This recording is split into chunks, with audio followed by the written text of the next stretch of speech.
இவங்க நேவையும் EPDP தான் வடிவானா பின்சேபிள் தெரியும் என்னடா அவங்கள என்ன வடிவா தெரியும் முதல்ல.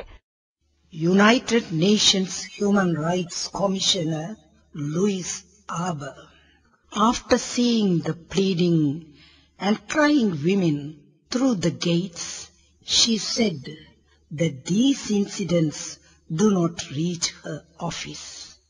That is an understatement.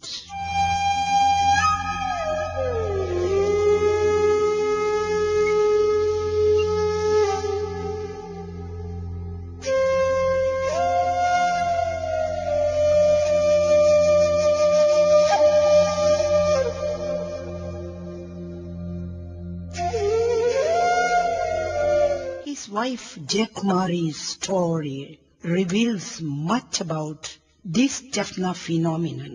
Jaykumari and Sabaratnam were a happy family with 2 young children, Bhagirathan aged 9 and Tusara aged 7. They were living in kites in Jaffna, where Sabaratnam was farming the family land. நாங்கள் 1998 கல்யாணம் செய்து 98ஆம் ஆண்டே யாழ்ப்பாணம் போயிட்டோம்.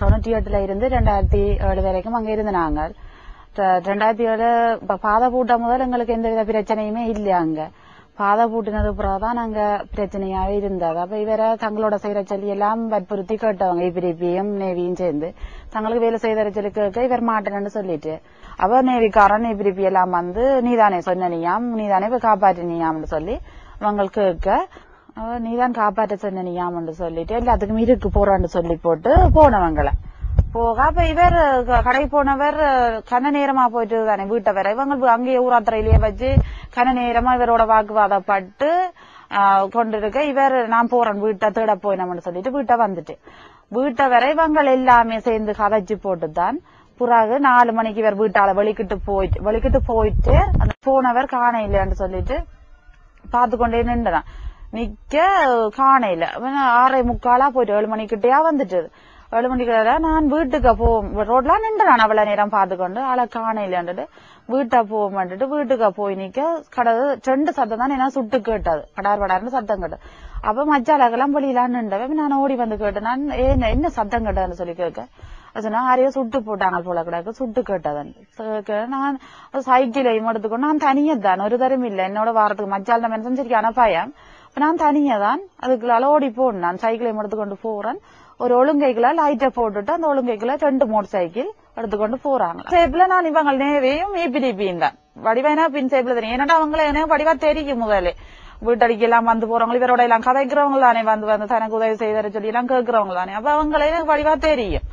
தெரிஞ்சபடியாதான் அந்த பின் சேப்புல கண்டேன் இவங்கள்லான்னு சொல்லி கண்டு எனக்கு கத்தி கூப்பிட்டா நான் அப்படியும் எனக்கும் எதுவும் செய்வாங்கள அவங்க அன்னதுக்காக நான் எனக்கு கத்த மேல கூப்பிட மேல நான் பதட்டத்திலானே போனேன். அப்ப எனக்கு ஒன்றுமே செய்யல நான் இவரெண்டு நினைச்சு போகல பிறகுதான் தெரியும் இவருக்குதான் இப்படி செய்துட்டாங்களேன்னு சொல்லி அப்ப நான் இவருக்கு எதுவும் செய்துட்டு போறாங்களோ என்ன நடந்ததுன்னு அதுக்குள்ள தெரியாது. அப்ப நான் ஓடி அதுக்குள்ள அவங்க வந்த ஒழுங்கைகளாலேயே நான் போயிட்டேன்.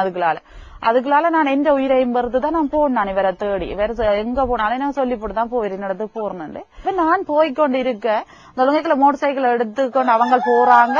நான் போறேன்னு ஒரு மதில் கரையில ஒரு வெள்ளை உடுப்பு தெரியும் போட்டிருந்த வெள்ளை உடுப்பு தான் போட்டிருந்தது வெள்ளை உருவம் நான் தெரியுது. அப்ப நான் நான் தனியத்தானே போனான் அது ஒரு பொல்லாத இடம். அப்ப நான் இறங்கி பாக்கல அந்த இடத்துல. அப்ப நான் அங்க எல்லாம் போய் தேடி போட்டு திருப்பி இவர் போன இடம் எல்லாம் எல்லா இடமும் போய் தேடி எல்லா இடத்தையும் பார்த்து ஒரு இடமும் காண இல்ல. அப்ப என்ன நான் அழண்டு அழுது குளறிக்கொண்டு திரும்பி வந்தேன். திரும்பி வரங்கிற இவற்ற கடைசி தம்பியாரு அவரும் என்ன நீ அண்ணனை காண இல்லையான்னு நான் அண்ணனை காண இல்ல தம்பின்னு சொல்ல அப்ப வாங்க 2 பேருமா போவோம் தேடின்னு சொல்லிதான் நாங்க 2 பேருமா போனாங்க. திருப்பி வீட்டை வந்து கேட்டேன் வந்துட்டேரான்னு சொல்ல இல்ல இன்னும் வேற இல்லண்டா அவே எல்லாருமே அந்த வீட்டை குளறிக்கொண்டு இருக்கணும் அழுது கொண்டு வீட்டுக்காரர். திருப்பி நான் 2ஆம் தரம் சொன்னேன் தம்பி வாங்க இதுக்குள்ளால போவோம்னு சொல்லி அந்த ஒழுங்கைக்குள்ள வீட்டுல இருந்து கொஞ்சம் தூரம் தானே அந்த ஒழுங்கு என்னபடியாதான் எங்களுக்கு ஒண்ணும் தெரியும் போனது ஒரு காடு அடி போக நான் முதல் கண்ட இடத்துலதான் டோர்ச் அடிக்க சொன்னேன் தம்பி நான் இந்த மாதிரி கண்ட நான் டோர்ச் அடிங்கன்னு சொல்லத்தான் அவ டப்பண்டு வந்தவ டோர்ச் அடிச்சேன். நான் நிக்கிறதுல போய் டோர்ச் அடிங்க சொன்னா போல அந்த இடத்துல போய் டோர்ச் அடிக்க டோர்ச் அடிச்சோன்னா பார்த்தா அப்படி குப்பரை இப்படி தலையை குத்திதான் கிடந்தது.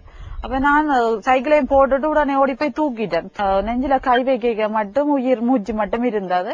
நான் தூக்கி அப்ப இப்படி தட்டி எழுப்பதான் அந்த மூச்சு மட்டும் இறங்குச்சு. மற்றபடி ஒரு கதைக்கிறதுக்கு ஒரு இதுவுமே இல்லை. ஏன்னா தலையில 4 படி இந்த இடத்துல வச்சபடி கண்ணெல்லாம் உள்ளுக்கு போயிட்டது. தலையில 4 படி, இதுல ஒரு படி, மற்ற வயிற்றுல ஒரு படி, 6 படி. கழுத்துல சங்கிலி கிடந்தது, அதையும் மறந்து கொண்டு போயிட்டாங்க.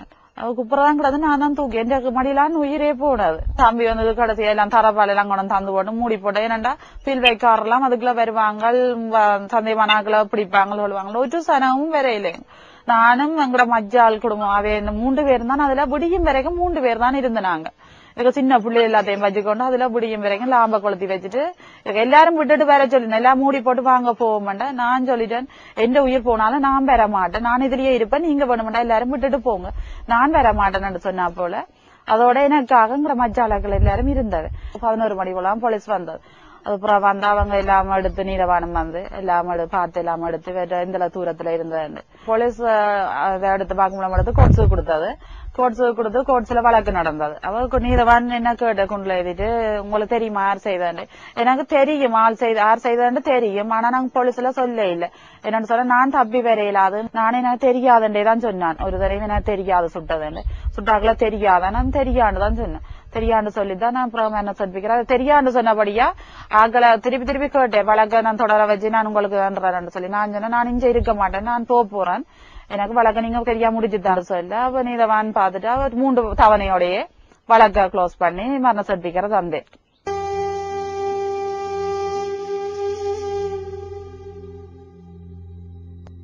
As Miss Abba had commented, none of these tales, histories come out.